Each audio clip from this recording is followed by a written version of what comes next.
Yeah, it does appear to be a tactic now of the Minister for Housing to skip out of these debates and not listen to the opposition on what the government claims they believe to be the most serious crisis facing the country. And I mean, it doesn't really matter how we feel, but I personally believe it's insulting to the people who are caught up in the housing crisis that the Minister is clearly employing a quite worked out tactic in these debates. For the people who are really suffering extraordinary misery and hardship, it's, you know, how could it induce anything else but despair? And the view, which is what many people feel out there, I'd like to think it's not true, but increasingly you have to wonder, because people just think the government don't care. They really don't care. It's hard to interpret the Minister's departure from successive debates in any other way than we just don't really care.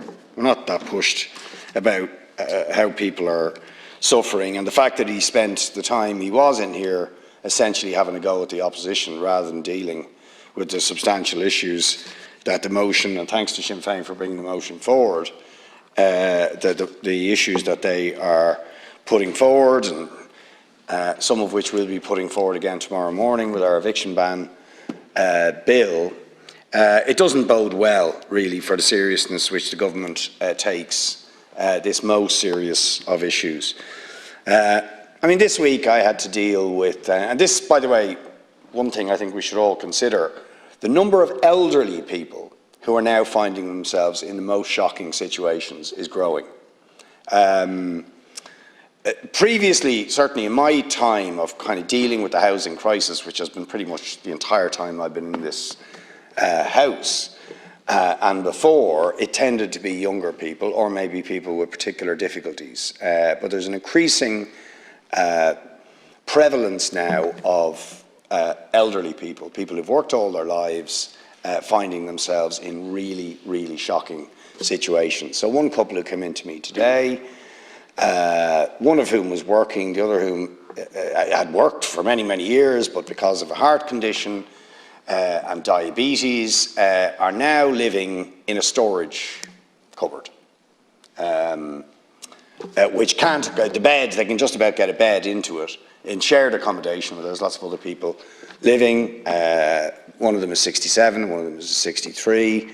You can see their health is seriously impacted. They were evicted from their previous accommodation on grounds of sale, and they don't get HAP, they don't get rent supplement, they're surviving on the income, the employment income of the female partner in the couple, and they're in a really bad way. And the husband, with this diabetes and this heart condition, is sleeping on the couch with people passing him by, of the other people living in the shared accommodation. And it's just shocking to do that to elderly people. Or another man I'm dealing with who's in his 70s, he's got a very severe spinal issue, and he's couch surfing as well now for, I think, 5 months.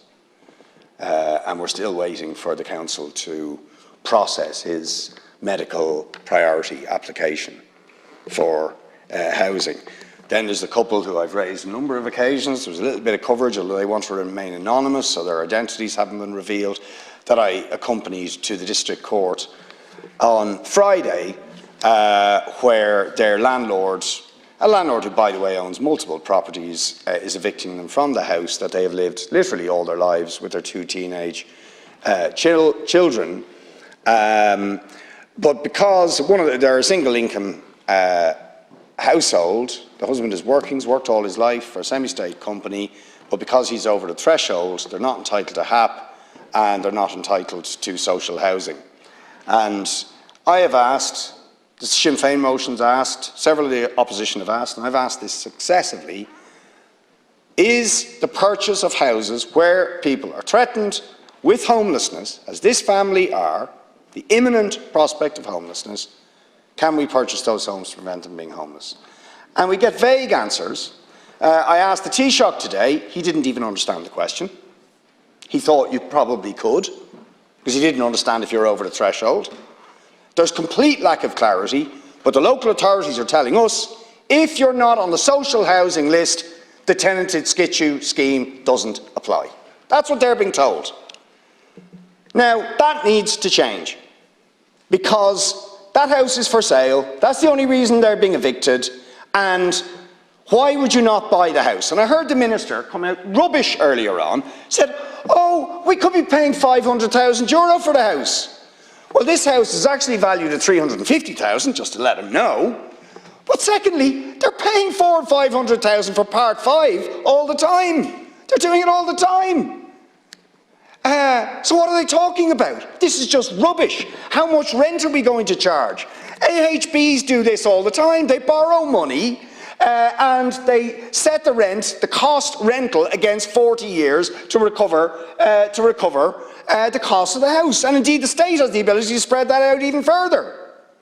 So how do you set the rent? You set the rent at an affordable level, according to cost rental, on a reasonable proportion of people's income, as against what they're having to charge, pay on the markets out there, where that family that I accompanied into the court in their late 50s, who'd lived in this house all their lives and have no support available to them with their 2 kids, do you know how many they estimated? We asked them, as part of presenting the legal case to the judge, how many properties do you think you've tried to go after on Daft and so on since all this began? They estimate about 700. 700. They reckon they've done about 300 since just before Christmas. Desperately looking for places. But you look at what's around them. The new apartments in the N11 they tried last week just before going into court. €2,700 a month. Now this is for a worker in a semi-state company who gets about €50,000, right? They can afford to pay $1,000, maybe $1,200, at a push they could maybe pay $1,500. They can't pay $2,700, but they're entitled to nothing from the state in terms of HAP or eligibility for social housing. So what are they supposed to do? And you just keep asking these questions to the government and the minister just walks out. And we get no answers. The Taoiseach doesn't understand. The Taoiseach doesn't understand. And the Taoiseach said to me when I raised this case a week or two, he said they couldn't possibly be in court to be evicted because there's an eviction ban. He doesn't even understand his own eviction ban. Right? That the eviction ban only covers people who got notices to quit after the introduction of the legislation. But if you were overholding before that, you're being evicted. And so people were being evicted. God knows if we didn't have the moratorium, we'd be in an absolutely diabolical state now. And we're going to be in a diabolical state by the middle of this year. But still the government is humming and hawing and saying, we can't do this, we can't do that. Can you not just have a simple policy? We're going to have a policy of doing everything we can to stop people ending up homeless. Do you know another case I was dealing with this week? A woman who's in a refuge for domestic violence. She's being evicted from a refuge after 5 months. Because that's all you're allowed to stay apparently in this refuge. So after suffering domestic violence, getting a refuge, she's now going to be evicted further into homelessness. I mean, this is the shit that's going on here. Does the government understand how bad it is? How much people are suffering? And yet they still won't take emergency measures because they're humming and hawing about the AG may say this and all the rest. Let the AG say it after we put the legislation forward and start to act to prevent people going into homelessness and deal with the scandal of empty properties and so on. If somebody wants to take it to court, let's test it in court.